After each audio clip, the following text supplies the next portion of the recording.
les amis, n'hésitez pas à mettre le petit pouce bleu, abonnez-vous et surtout commentez la vidéo, c'est très important. Il y a aussi les streams TPMP du lundi au vendredi à partir de 20 h sur Twitch. Le lien est dans la description et abonnez-vous à mon Instagram. Le ministre de la Justice, le chancelier, la chancellerie, il est là, monsieur le ministre, à genoux le stream, à genoux. Bonsoir Éric Dupond-Moretti, bienvenue. Vous êtes garde des Sceaux, ministre de la Justice. Nous allons revenir sur cette circulaire que vous portez aujourd'hui, qui est la conséquence de ce comité de crise interministériel. Juste avant ça, je voudrais savoir quel regard vous portez sur ce qui traverse notre pays depuis 3 jours et 2 nuits maintenant. D'inquiétude, d'incompréhension aussi. C'est-à-dire que la mort de ce jeune homme, qui est un drame, ne peut en aucune façon servir de prétexte. Et qui a, de la part des casseurs, des fauteurs de troubles, une forme de cynisme qui est insupportable. Les gens qui étaient sur ce plateau il y a quelques instants, peut-être, les avez-vous entendus, notamment cette maman qui travaille au dialogue avec les jeunes. Elle dit qu'ils n'en peuvent plus, qu'il y a des années et des années de souffrance, de contrôle aux faciès, de racisme de la part de la police, qui a fait que c'est un drame qui a fait exploser la marmite. Oui, j'ai entendu ce qu'elle disait, je n'ai pas tout entendu, mais elle parle d'un racisme systémique, de violence policière systémique. Écoutez, même la maman de Naël, elle dit, moi, j'en veux à l'artisan de mon malheur, mais j'en veux pas à la police. Et je rappelle d'ailleurs que c'est un policier qui est mis en examen, c'est pas la police.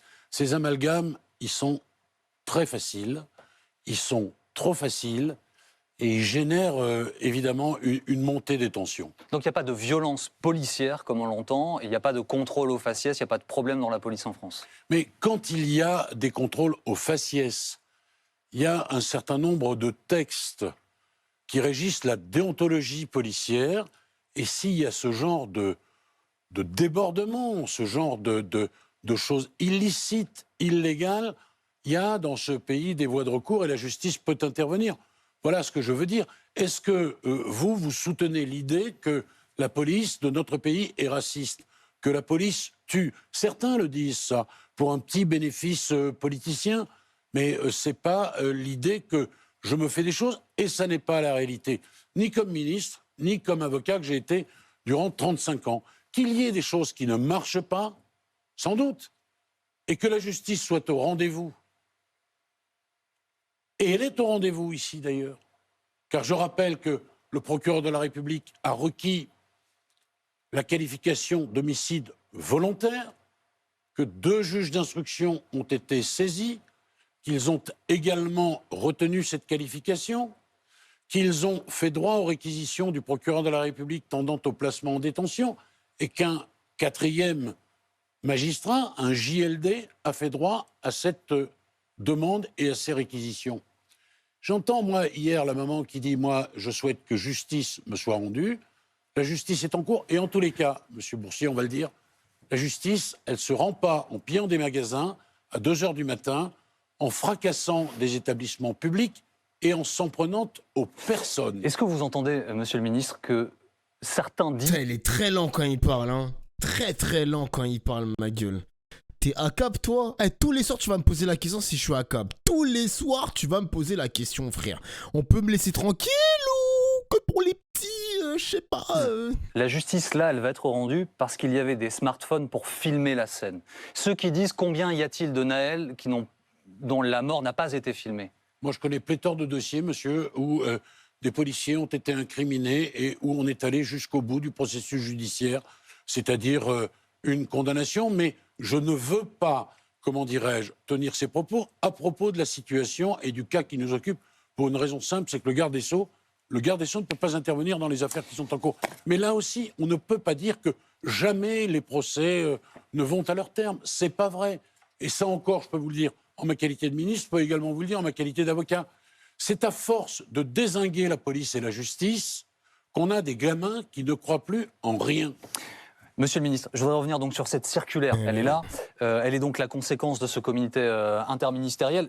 J'ai cru comprendre qu'il y avait des divergences sur les mesures à prendre, qu'il y avait des... Il y a un mec, il est trop bizarre sur le... Ah, il a été ban. Ha ha ha, vas-y, retourne te coucher, sale enflure de Mélenchon. Désolé, mais là, je ne peux pas rester calme. Dofla, please, banne-moi, je vais dire des folies, là, sinon, please, banne-moi, s'il te plaît. Dofla, tu peux me ban un jour, s'il te plaît? Là, sinon, je vais dire des folies, peux pas me retenir, je bouillonne, please, kick-moi. Dofla, go me ban un jour, s'il te plaît, je dois aller me coucher. Mais nique ta mère! Casse-toi, wesh! Tu fermes mon stream et tu vas dormir! Pourquoi tu veux être banni, gros? Mais les gens sont fous, hein! Les gens sont fous, la psychiatrie. Vraiment, c'est la psychiatrie. Il peut juste fermer mon stream et aller se pignouf sur du Pornhub ou aller se pape le san. Il peut littéralement se pape le san, mais le mec préfère rester sur mon stream. C'est une dinguerie, frère. Pas possible, ce mec est fou. Idée d'un côté plus Ce mec est fou. d'observation, vous étiez tenant d'une ligne plus Incroyable. dure, plus efficace? Non, je ne pense pas qu'il y ait eu des divergences. Il y a eu beaucoup de discussions et de réflexions. C'est bien normal. Le CIC s'est tenu sous l'égide du président de la République, présence de la Première ministre, d'un certain nombre de ministres, bien sûr. Et nous avons considéré qu'il y avait une marche judiciaire qu'il convenait de mettre en place, d'où cette circulaire que j'ai signée cet après-midi.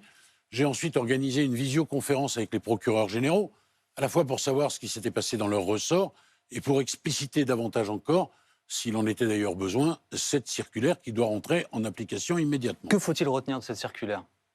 Plusieurs choses. D'abord, il y a des considérations techniques pour mieux appréhender les armes, par exemple, et mieux sanctionner ceux qui les transportent, voire qui les utilisent. Ensuite, c'est un appel à la fermeté. Fermeté contre ceux qui commettent des exactions. Je pense en particulier aux atteintes aux personnes. Est-ce que je dois rappeler qu'il y a plus de 130 forces de sécurité intérieure, policiers, gendarmes, qui ont été blessés? Je dois rappeler que des membres de l'administration pénitentiaire qui étaient à Fresnes On va y revenir, ouais. ont failli mourir. Je dois rappeler qu'un vigile qui gardait le tribunal de proximité d'Asnières a failli brûler vif. Qu'hier, dans la nuit, on a acheté un cocktail Molotov dans une annexe du tribunal de Nanterre, avec des personnels de justice terrorisés, et tout cela aurait pu se finir de façon absolument dramatique. Bon. Pardon, mais pour ces gens-là, il faut une réponse ferme. Donc, déferment systématique, bien sûr, et sanctions fermes. Et je vise aussi, bien sûr, tous ceux qui s'en prennent au bien. Il y a des tas de gens, voyez-vous, dont on a dégradé le magasin, on a pillé la boutique, et ensuite, bien sûr, il y a les services de l'État qui ont été touchés, les écoles, les crèches, les tribunaux, commissariats, bureaux de poste, j'en passe. Et ça veut dire quoi, sanction ferme? Ça veut dire de l'emprisonnement.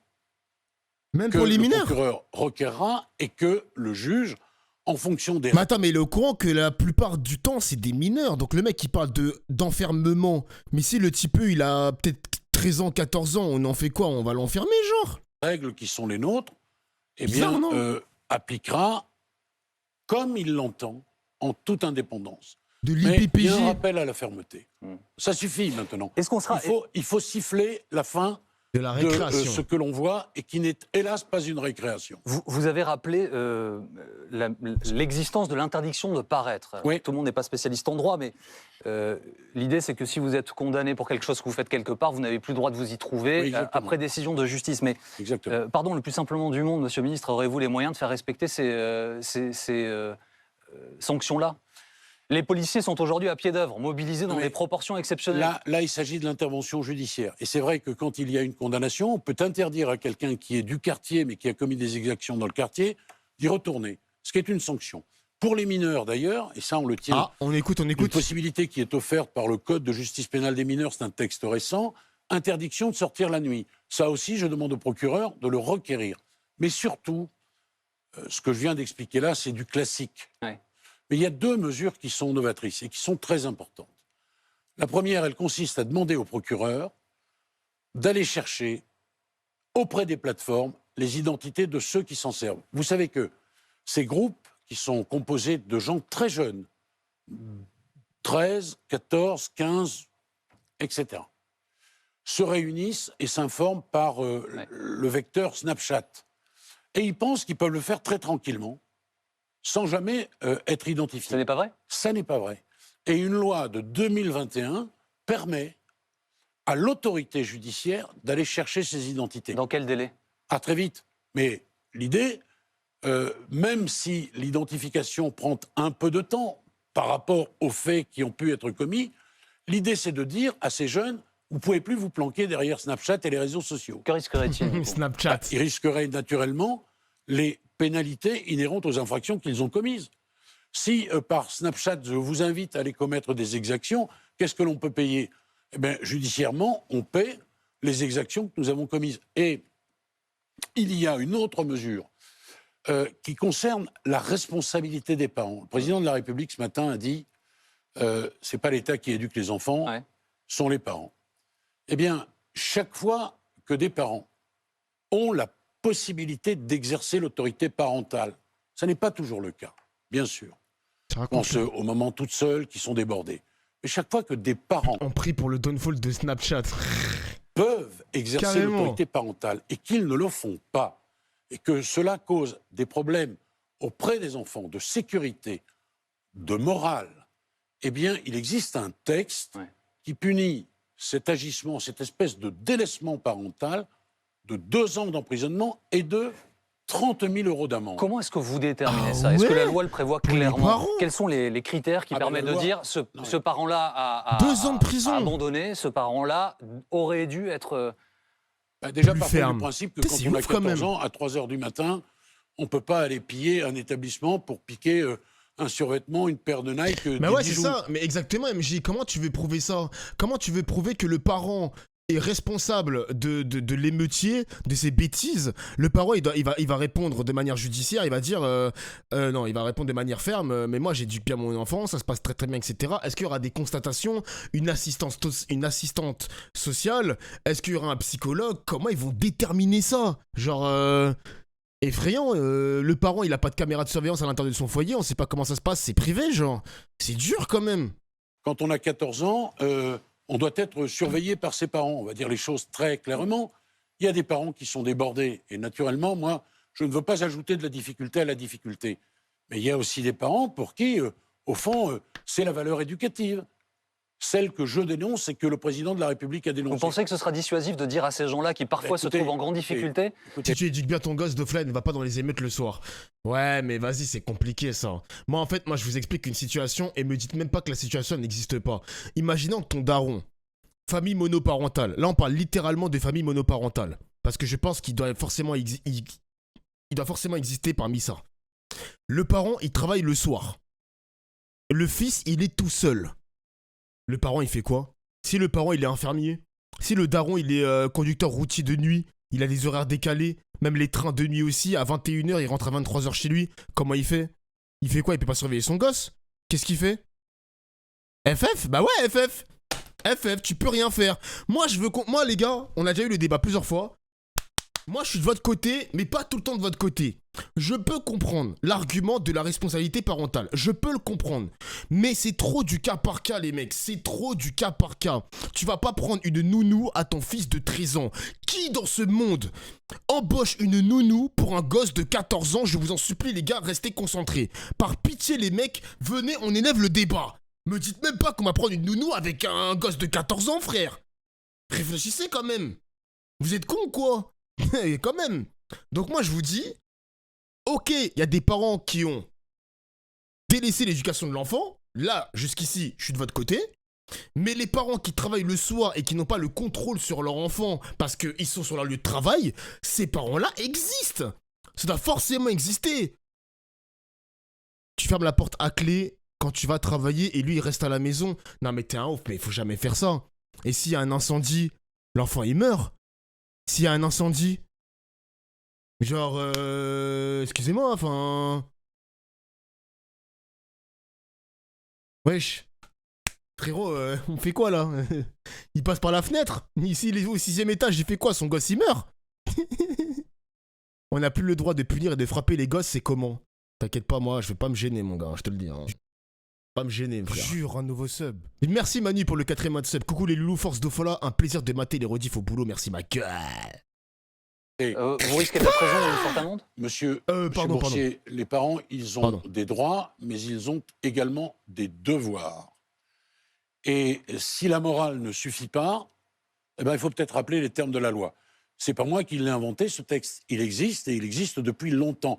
Moi, je souhaite qu'il soit Tu l'enchaînes à ton appliqué. lit. Vous avez un gamin de 14 ans, vous le gardez. D'ailleurs, cette nuit, il y a 2 vidéos, moi, qui m'ont beaucoup ému. C'est un papa qui va récupérer son gamin. Je ne sais pas si vous avez vu ces images. Il le jette dans le coffre de la voiture. Il le prend par le col, il le ramène à la maison. Et c'est une maman qui fait ça aussi. Et bien voilà, un papa et une maman qui ont été à la hauteur des responsabilités parentales qui sont les leurs. On ne peut pas laisser un gamin de 13 ans dans la rue impunément. Mais franchement, en tant qu'avocat, Dupond-Moretti, il y a un daron, il prend son enfant, il le met dans le coffre, il y a pas un problème, je sais pas. Moi, je soutiens le daron. Mais lui, en tant qu'avocat, il en pense quoi de cette scène? Il en pense quoi, là, monsieur Dupond-Moretti? Bizarre, non? Violence sur mineur, séquestration, bizarre, non? Je sais pas. En sachant ce qui kidnapping, se passe et ce qu'il va aller y faire. Je voudrais revenir au cas des mineurs. Vous l'avez dit, les textes ont évolué récemment. kidnapping. Je ne veux pas dire de bêtises, mais je crois qu'il n'y a pas de parution immédiate, de comparution immédiate pour les mineurs. Mais bien sûr que oui. Si? Bien sûr. Alors, est-ce que... On peut aller très vite. Et d'ailleurs, Ah, le sens intéressant de ce la qu'il dit. réforme que j'ai Intéressant portée, ce qu'il dit, celle là. de justice pénale des mineurs, c'est que justement, on aille très très vite. Parce qu'avant ce texte, M. Boursier... Ah, comparution immédiate pour des vidéos insurrectionnelles, mais quand il y a des pédophiles, la sanction, enfin la justice traîne. Ah, quand c'est les policiers, avec Cédric Chouviat, ça traîne. Il est mort il y a 3 ans, ils sont toujours pas jugés. Mais quand c'est les mineurs, faut aller vite, hein. Vous voyez le problème de la justice, les mecs? Moi, je suis pas contre le jugement des mineurs. Évidemment, si tu fous le bordel, sanction, paf. Mais vous voyez comment la justice, elle a 2 vitesses? Vous voyez le problème institutionnel en France? Palmade, ça a traîné aussi. Bah, ça a traîné aussi. Là, il est sous contrôle judiciaire. D'ailleurs, le contrôle qui a été allégé, première chose qu'il a fait Palmade quand son contrôle a été allégé, boîte de nuit. Il est allé en boîte de nuit, frère. Il est là le problème. Un mineur était jugé 1 fois sur 2 quand il était majeur. Vous voyez, ça n'avait strictement aucun sens. Bien sûr que l'on peut aller vite. Bien sûr que les règles ne sont pas les mêmes, qu'elles sont plus protectrices pour les mineurs que pour les majeurs. Mais moi, je veux du déferrement systématique. Il y a quelques instants sur ce plateau, il y avait une avocate, elle nous a dit « Les officiers de police judiciaire ont commencé à nous appeler pour nous expliquer qu'il n'y aurait pas d'audition, au moins la semaine prochaine, tant il va y avoir de comparutions immédiates. » Et donc, il y a des comparutions immédiates. C'est bien ce que je demande. Moi, je souhaite qu'il y ait une réponse pénale. Et non seulement je souhaite qu'il y ait une réponse pénale sévère, systématique, je souhaite également, et je l'ai dit tout à l'heure aux procureurs généraux que j'ai vus en visio, je souhaite que les procureurs communiquent la réponse pénale qui sera celle des juridictions saisies. Parce que je veux que nos compatriotes sachent comment la justice a réagi et quelle est la réponse pénale. Vous avez parlé de la prison. On va regarder ensemble des images donc, de Fresnes, la prison de Fresnes hier soir. C'était chaud à Fresnes. Putain, je dois payer ma coupe de cheveux, les les gens mecs. qui Attendez. s'approchent, Il est où mon PayPal, armés là différents Mon projectiles, PayPal. qui essaient de casser une ville pour entrer dans la prison. Vous avez dit tout à l'heure que cette vidéo vous avez touché. Pourquoi, spécifiquement? Parce que je suis allé voir les hommes qui ont été menacés. Ils ont eu peur. Ils ont été très courageux. Vous savez, vous faites tirer dessus.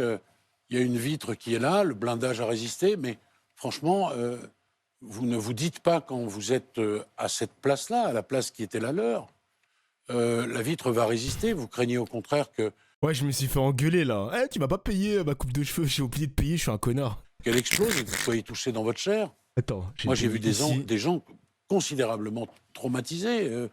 Le personnel du tribunal de proximité d'Asnières, c'est la même chose. Figurez-vous que le tribunal de proximité, c'est le tribunal qui s'occupe des gens modestes. Il devait y avoir cet après-midi-là une audience de surendettement. Naturellement, elle n'a pas pu se tenir. Mais j'ai vu des gens en larmes. Enfin, voilà des gens qui ont consacré leur vie à la justice, qui n'ont rien demandé à personne, qui sont agressés dans des conditions absolument ignobles et qui ont failli y laisser leur peau. Oui, ça m'a beaucoup ému de les rencontrer. Avez-vous lu, Monsieur le Ministre, le communiqué d'Alliance Police Nationale et d'UNSA Police, qui a beaucoup fait réagir cet après-midi, parlant de hordes sauvages, du calme qu'il faudrait imposer, du fait d'être en guerre contre des nuisibles. Que pensez-vous de ce communiqué ? horde sauvage, nuisible. Eh ben... Ah ouais, hein. Le fascisme. Rien. Le fascisme. Mais monsieur, moi, vous savez, j'essaie d'avoir un discours nuancé, apaisant. Ah bah même lui, il est choqué du communiqué de Alliance Police. Bah putain, merci, hein. C'est la Merci. ligne qui est la mienne. Voilà, merci. Est-ce que J'ai vous eu un estimez doute quand même. C'est tout ce que j'ai à vous dire. Est-ce que vous estimez que tous les politiques sont dans cette ligne-là, que vous appelez de vos voeux, Vous nuancée vous rendez et compte, les apaisante gars? Des nuisibles. Carré, c'est des cafards, genre, c'est des moustiques, c'est des... Vous voyez comment les mots ont un sens? C'est abusé quand même. Moi, je trouve que c'est abusé d'employer des termes comme ça. Bien sûr que non. J'ai dit tout à l'heure, chaque fois qu'on critique la police, avec les excès que nous connaissons depuis des mois et des mois, chaque fois qu'on critique la justice aussi, ben, on met dans la tête d'un certain nombre de gamins que la police ne vaut rien, que la justice ne vaut rien. Ce sont deux grandes institutions républicaines, il faut les respecter. Et quand elles ne marchent pas bien, quand il y a une difficulté, une erreur volontaire qui est commise, il faut qu'on la sanctionne. C'est comme ça que ça doit se passer.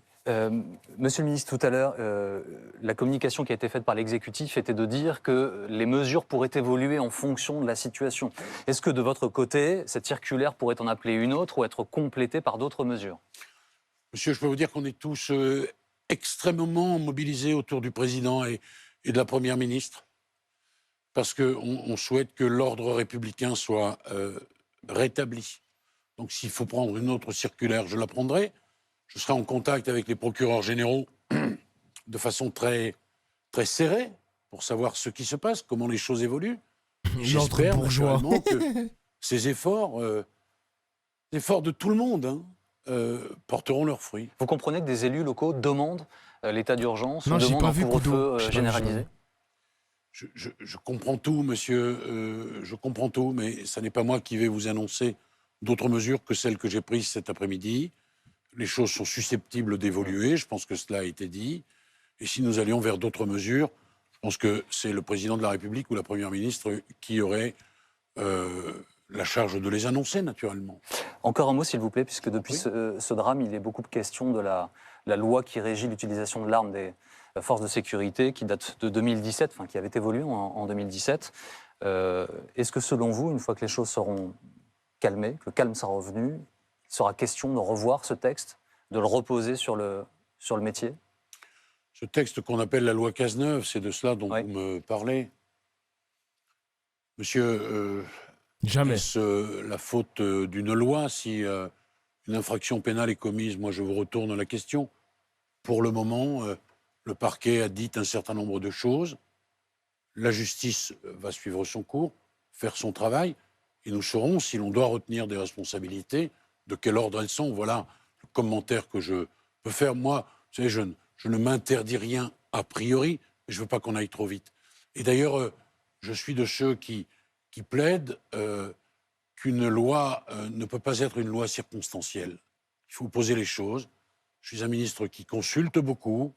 Voilà, je ne m'interdis rien, mais ça n'est pas comme cela, sous le coup d'une émotion vive, qui est l'émotion de toute la nation, qu'on peut changer les choses. Merci beaucoup, Éric Dupond-Moretti, Je vous en d'avoir prie, été merci l'invité à de vous. BFM TV ce soir.